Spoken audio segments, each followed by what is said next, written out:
Miten se itsenäisesti ratkaisee asioita? Se tarvii sua. Se tarvii hyvin paljon sua, että se ei pysty niitä itse ratkaisemaan. Eli se tarpeeksi. Eli se on minus yksi pieni. Kelkalla aloitti just niin kuin koiran pitää aloittaa, mutta sitten se loppui. Terävyys. Se on tyysä, eli plus yksi. Pieni ilman jäljellä jäävää hyökkäyshalua, että ei se halua nousta ihmistä vastaan. Puolustushalu, kuitenkin se sen verran siinä pitää välittää tuo sitten eteen, että sä olet siinä niin tärkeä, sitä pienen verran siellä näkyy. Mutta se, että en mä ton kanssa minkään akkioski lähtisi etuilemaan. Taisteluhalu, se on sen moottori.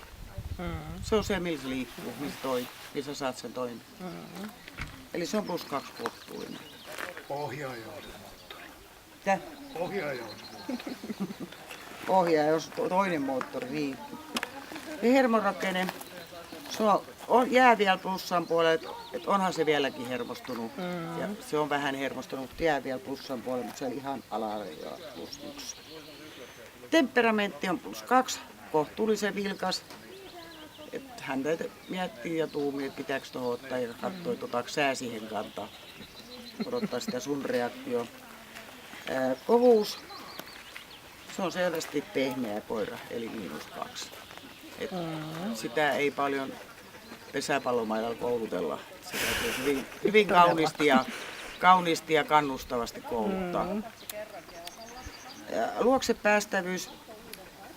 Luokse päästävä aavistuksen pidättyvän 2A. Kyllä hän antaa koskea ja ei hän hae niin sillä tavalla vieraan ihmisen kontaktiin.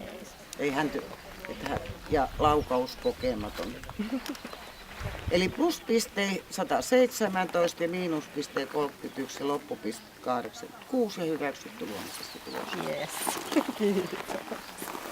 Mutta nyt hän tarvitsee kyllä iso annoksen makkaraperuun, hän on vieläkin niin järkyttynyt.